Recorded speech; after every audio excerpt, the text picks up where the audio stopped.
खुशी है अपनी जन्मभूमि में, कुरुक्षेत्र की धर्म भूमि में आज यहां पे आपके बीच में आके।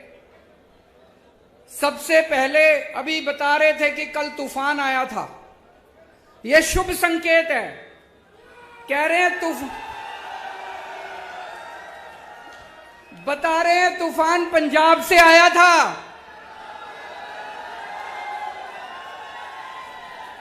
बता रहे हैं तूफान दिल्ली से आया था। तो हरियाणा में तूफान आने वाला है और बड़ा तूफान आने वाला है। और जब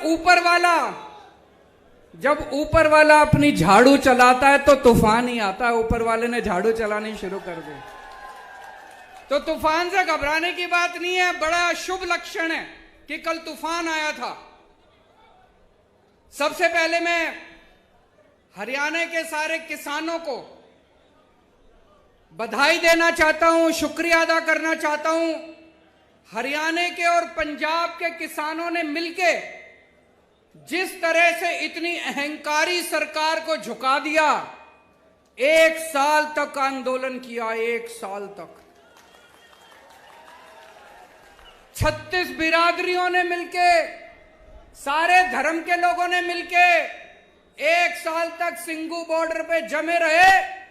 इनको लगता था इतनी बारिश आएगी, धूप थी, बारिश थी, ठंड थी, गर्मी थी, लेकिन किसान हटे नहीं।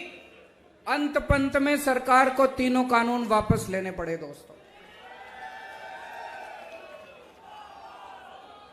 कहते हैं ना, अहंकार तो रावण का भी नहीं बन चलता। इनको घमंड हो गया था कि इनके सामने किसी की नहीं चलेगी। तो दोस्तों, त्रेता युग में रामचंद्र जी ने रावण का घमंड तोड़ा था। द्वापर युग में कृष्ण जी ने कंस का घमंड तोड़ा था। और कल युग में किसानों ने भाजपाइयों का घमंड तोड़ा था।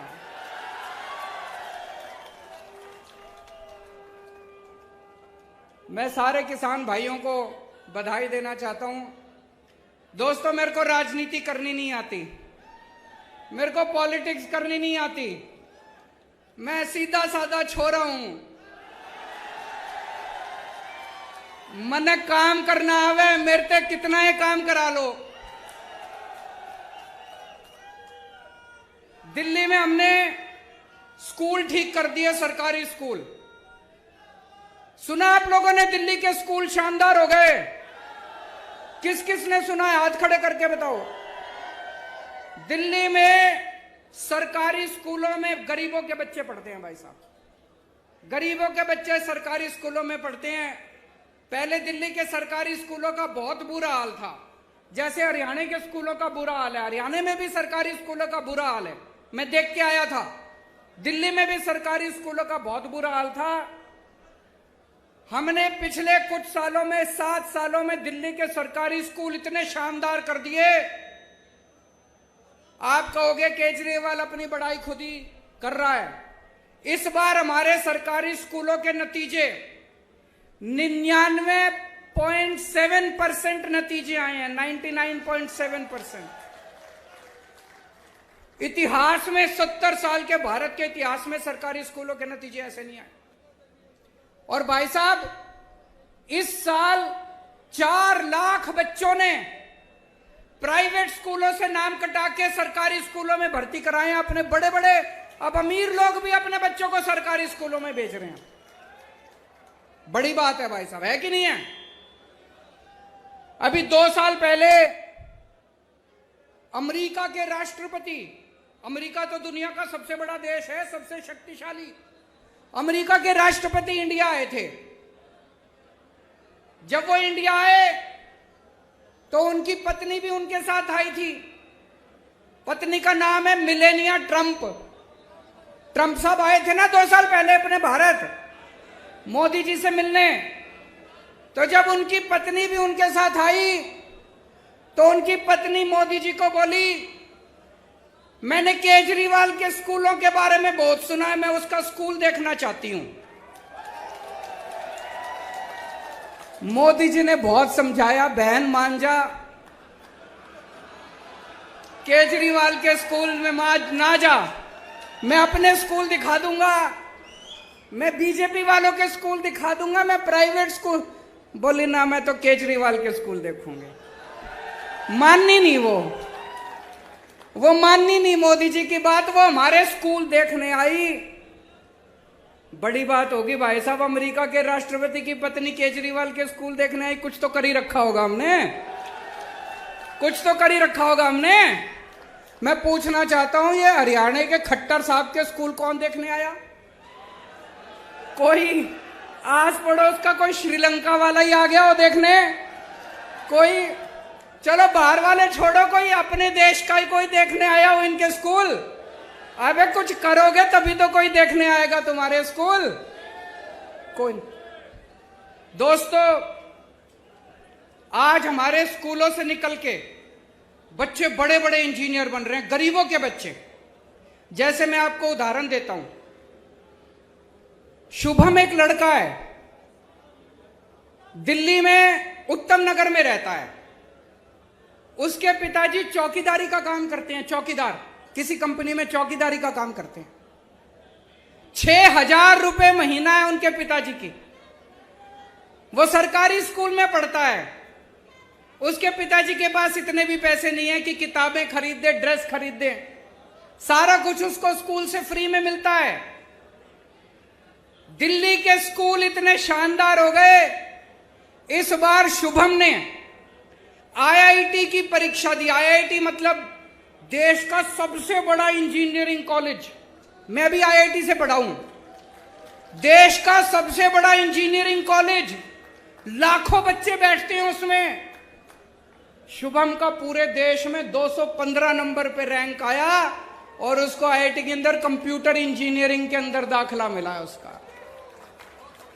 ये छोटी बात नहीं है भाई साहब। और अकेला एक शुभम नहीं है, इस बार दिल्ली के सरकारी स्कूलों के 400 बच्चों का बड़े बड़े इंजीनियरिंग कॉलेज में दाखिला हुआ है। बड़े बड़े हमारे दिल्ली के अब गरीबों के बच्चे इंजीनियर बन रहे हैं, डॉक्टर बन रहे हैं।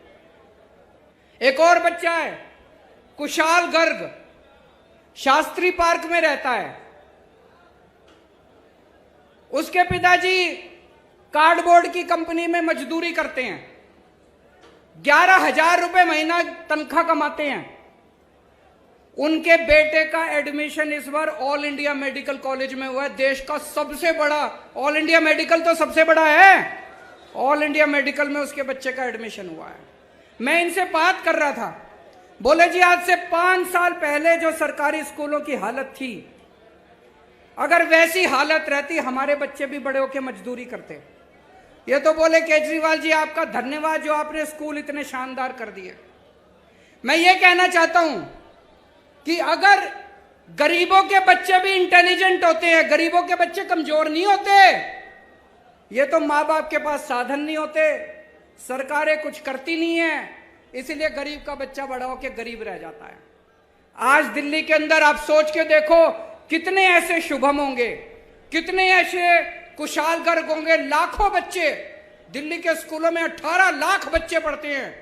इन 18 लाख बच्चों का भविष्य पहले अंधकार में था। ऐसे ही लाखों बच्चों का भविष्य हरियाणा के अंदर अंधकार में है।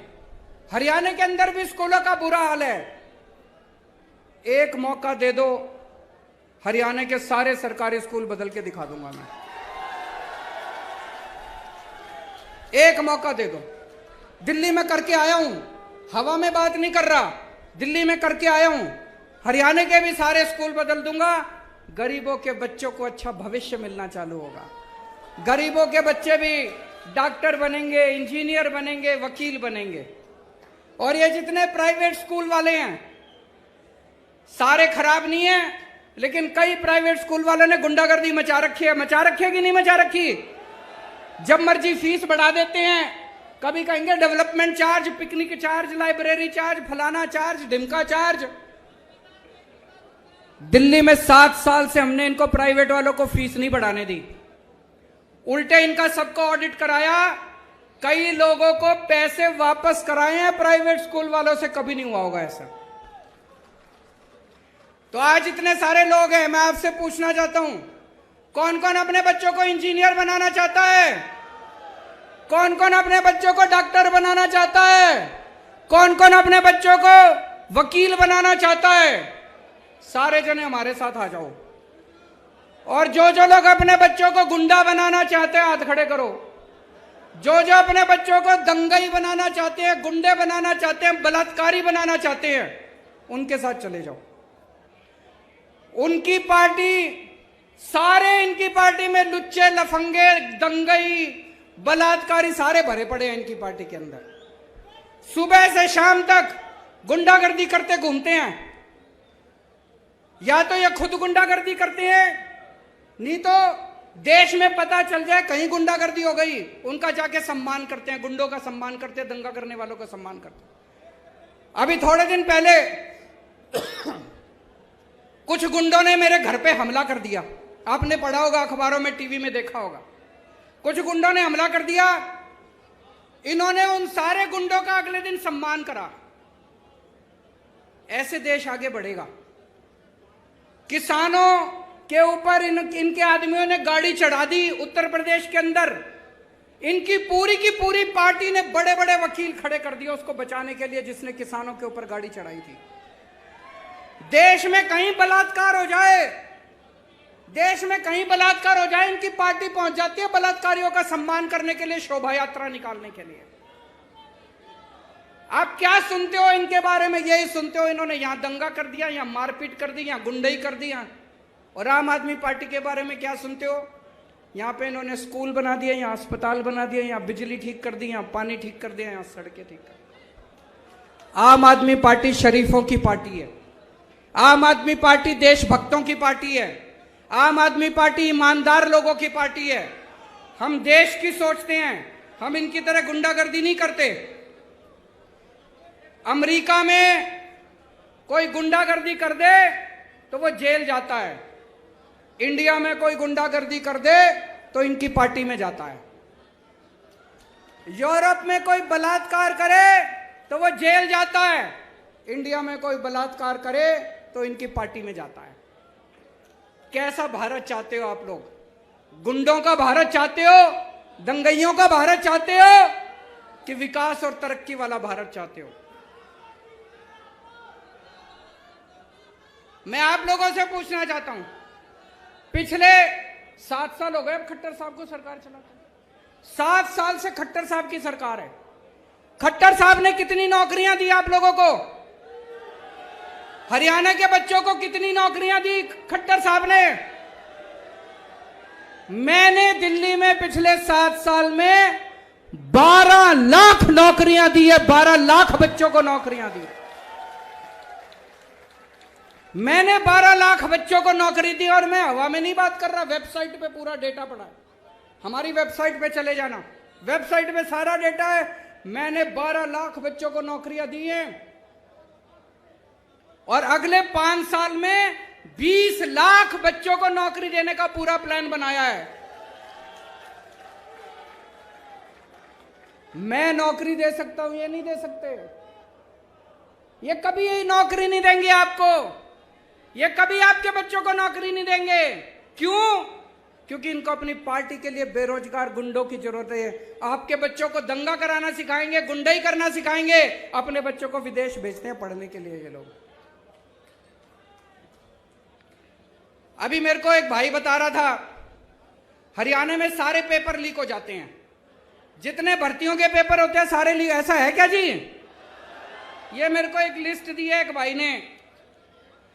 ये 2020 में HSC जूनियर ड्राफ्टमैन का पेपर लीक हो गया। 2020 में हरियाणा पुलिस भर्ती का पेपर लीक हो गया।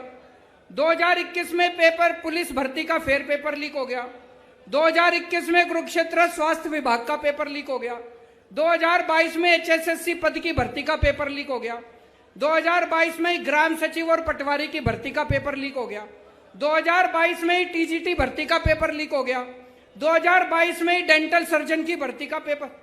खट्टर साहब, आपसे एक पेपर नहीं कराए जाते, सरकार क्या चलाओगे? एक पेपर नहीं करवा सकता जो आदमी, एक पेपर नहीं करा सकता, वो सरकार क्या चलाएगा? गलत तो नहीं कह रहा भाई साहब? मैं अभी गुजरात गया था, वहां भी पता चला सारे पेपर लीक हो रहे हैं, वहां भी बीजेपी की सरकार है। मैं हिमाचल प्रदेश गया था, वहां भी सारे पेपर लीक हो रहे हैं। एक Guinness book of world record है, सुना है आपने? दुनिया के सारे बड़े बड़े रिकॉर्ड उसमें होते हैं।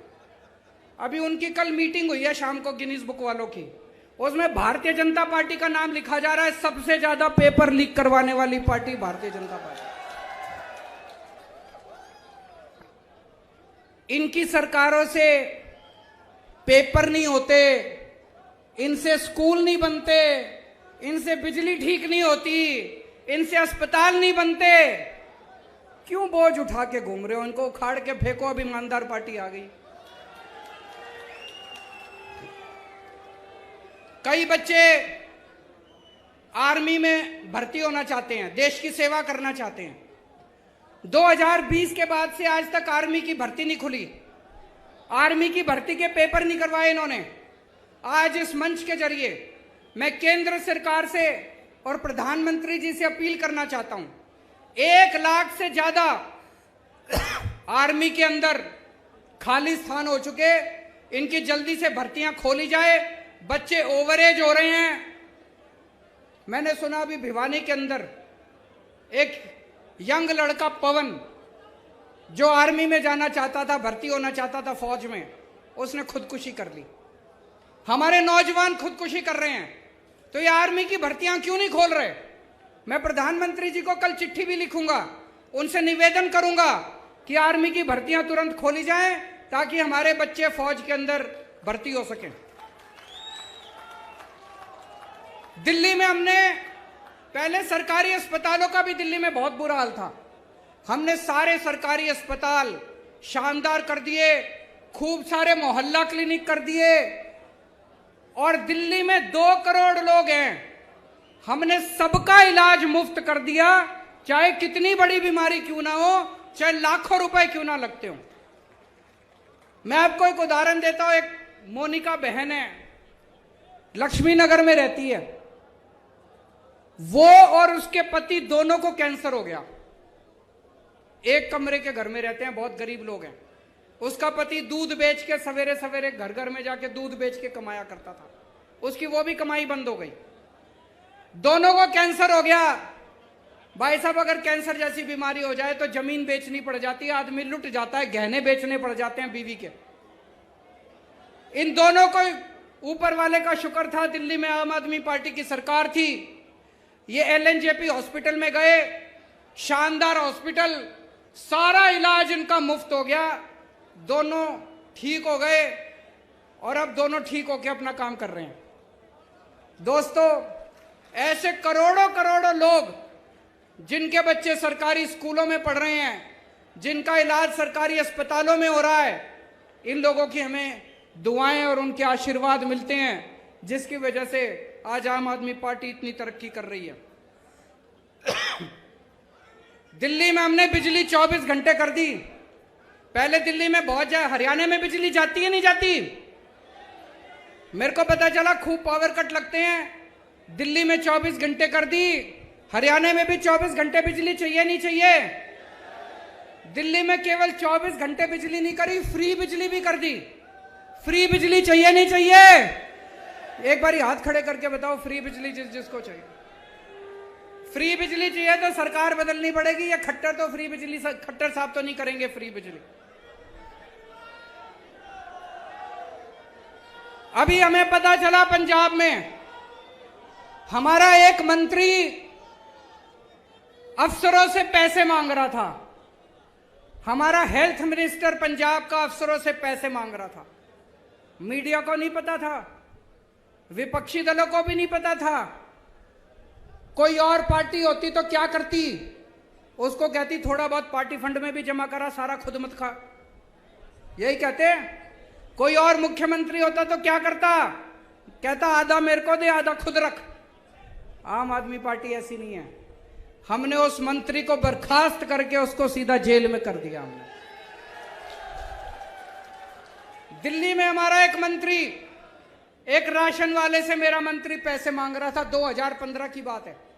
मेरे पास ऑडियो रिकॉर्डिंग आई, किसी विपक्ष को नहीं पता था, किसी टीवी चैनल वाले को नहीं पता था। मैंने तुरंत अपने मंत्री को बर्खास्त करके उसको सीबीआई को सौंप दिया। इसीलिए कहते हैं आम आदमी पार्टी कट्टर ईमानदार पार्टी है। कट्टर ईमानदार मतलब मेरा बेटा भी अगर कल को बदमाशी करेगा तो उसको बख्शूंगा नहीं, उसको छोड़ूंगा नहीं। किसी की भी बेईमानी बर्दाश्त नहीं की जाएगी। इनकी पार्टियों में भ्रष्टाचारी नहीं बैठे क्या? इन लोगों की पार्टी में भ्रष्टाचारी नहीं बैठे? कितने भ्रष्टाचारी हैं? आज तक इन्होंने एक को भी निकाला हो भ्रष्टाचार में तो बता दो। आज तक इन्होंने एक को भी जेल भेजा हो? क्यों नहीं भेजते? पैसा ऊपर तक जाता है भाई साहब, पार्टी के अंदर भी पैसा ऊपर तक जाता है। जाता है कि नहीं जाता है? दिल्ली तक जाता है इनका पैसा। हिम्मत नहीं है इनको निकालने की। केवल आम आदमी पार्टी है जो आज देश में एक ईमानदार सरकार दे सकती है। हमने दिल्ली में भ्रष्टाचार खत्म करा, पंजाब में भ्रष्टाचार खत्म करा, अब हरियाणा में भी भ्रष्टाचार खत्म करेंगे। यहां पे भी मेरे को बताया गया प्रॉपर्टी आईडी करके है, उसमें खूब पैसे चलते हैं। चलते हैं कि नहीं चलते? नगर निगम का चुनाव आने वाला है। इस नगर निगम के चुनाव में आप अपनी ताकत दिखा दो, जैसे पंजाब के लोगों ने अपनी ताकत दिखाई थी, जैसे दिल्ली के लोगों ने ताकत दिखाई थी। इन सारी पार्टियों को उखाड़ फेंको, एक मौका दो। नगर निगम को भी साफ करेंगे झाड़ू से, सारा भ्रष्टाचार दूर करेंगे और उसके बाद 2024 में हरियाणा को भी पूरे को साफ करेंगे, भ्रष्टाचार दूर करेंगे। मेरे को कोई पत्रकार कह रहा था कि ये बीजेपी वाले खट्टर साहब को हटा रहे हैं, कोई दूसरा सीएम ला रहे हैं, ऐसा है क्या? सुना आप लोगों ने भी? कह रहे खट्टर साहब को हटा के दूसरा सीएम ला रहे हैं। क्यों? खट्टर साहब भ्रष्टाचारी हैं क्या? खट्टर साहब काम नहीं करते क्या? मैं बीजेपी को चैलेंज करना चाहता हूं, हिम्मत है तो 2024 का चुनाव खट्टर साहब के साथ लड़के दिखाओ तुम।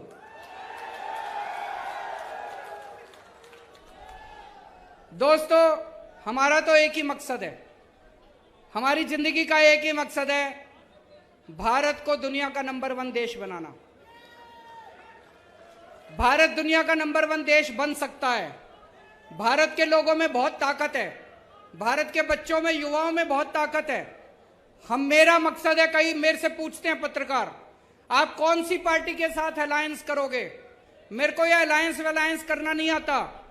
मैं 130 करोड़ लोगों का अलायंस बनाऊंगा इस देश के। किसानों का अलायंस बनाएंगे, मजदूरों का अलायंस बनाएंगे, डॉक्टरों का अलायंस बनाएंगे, इंजीनियर का अलायंस बनाएंगे और इस देश के 130 करोड़ लोगों को मिलके भारत को दुनिया का नंबर 1 देश बनाएंगे। दोस्तों,